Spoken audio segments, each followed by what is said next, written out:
Well, good evening, long distance riders and Roadside America people. Roadhog here. It's September 2nd, and I'm at my Bunka Biker host Kim's house.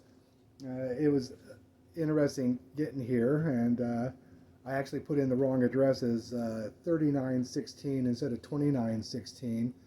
And then I figured something was up, so I pulled into a side street in this neighborhood, and I opened up the saddlebag to get my notes out, which I had the address on it, and I said, "Oh, that's where it was. It's 2916, not 3916." And when I did that, I pulled my hat out and set it up on top of my pack. You will notice that I'm not wearing my hat. That's because I took off with the hat on top of the pack, and I didn't realize it until I got here, and then I opened up the bag and the hat wasn't there, and I like panicked, and I was like, "Oh, did I leave it at the roadside attraction, the Evil Knievel Museum, which I was at earlier?" And I called them, and they were kind enough to go out and canvass the parking lot and said, because the girl remembered me, because come on, the hat, when I was at the bike night last night in Kansas City, people were coming up and wanting to have their picture taken with me because who is that strange guy? And he's not wearing a ball cap. He's wearing that Corporal Agarn cookie chuck wagon guy hat, and the shark's tooth in my beard. I mean, everybody's most guys had beards and stuff, but most of them didn't have. None of them had them tied up. None of them had any beard bling going on. Oh, by the way, I'm here with my buddy Bourbon. Say hi, Bourbon. Can you say hi? Okay, whatever. So anyway,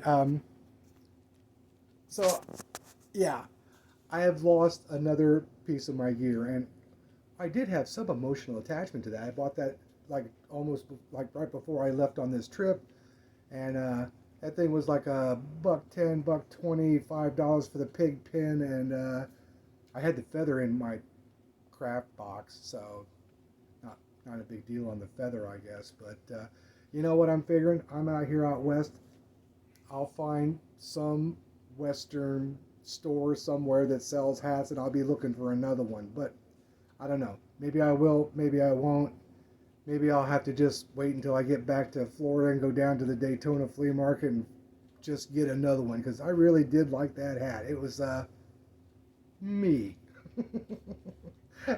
So anyway, um, I had a really good time there in Kansas City at that bike night thing. Yeah, they had the live band was really good.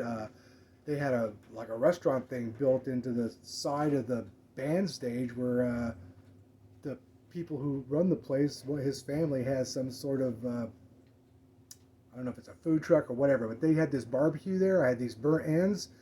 I had a picture of the plate. That was $10 for the burnt ends. You get two sides, a drink, and then Kim, what a angel she is. She had these poker chip things, which was good for a meal there. So she had a few of them, but she let me have one, so I didn't even cost me anything out of pocket. Because at first I was going to offer to buy hers, and she goes, "We don't need any money. I have these poker chips." I thought that was just so cool. She's a really cool person. She had some good stories. I mean, my goodness gracious, that woman. She's been to all 48 states. She did this Four Corners Missouri ride, so she's really put some miles down, and she's looking forward to retiring and doing the kind of things that I do.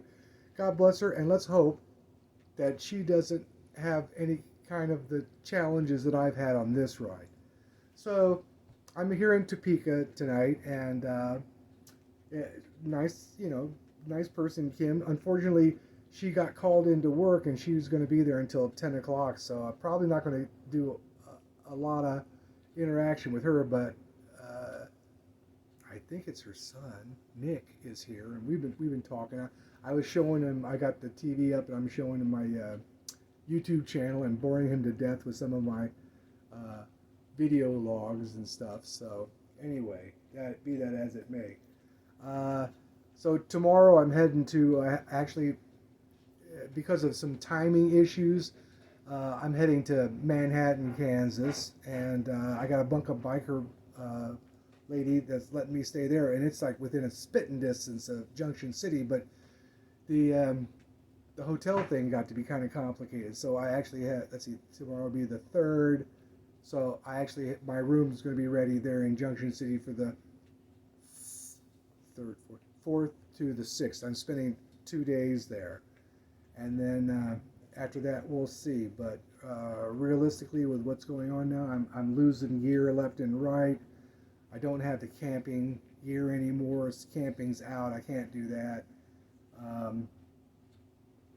So I'm unfortunately probably going to have to cut this trip kind of short and hot-foot it back to Florida. I mean, I got a phone call from the doctor's office. I supposedly had an appointment on the 6th, and I called him back and I said, well, you know what? I don't think I'm going to make it because I'm in Missouri right now and I'm heading to Kansas, and so I'll have to call you when I get back and arrange another appointment. And on the flip side also, I probably only got about 30 days supply left of my BP meds and all. So I mean, last year when I went to Michigan and stuff, it got really kind of super complicated having a script transferred up there because I have them at Publix in Florida, and then having them transferred to like a CVS or Walgreens or whatever up there. It just got to be. It was just a nightmare. Luckily, I had enough pills when I was up there that I made it back to Florida in time for that also. So,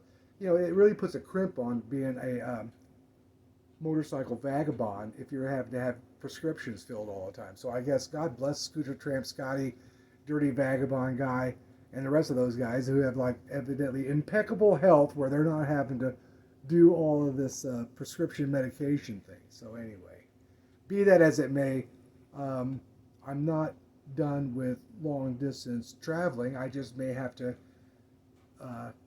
curtail it a bit and do short stints of maybe a few days a week or something in Florida, Georgia, Alabama, that kind of thing.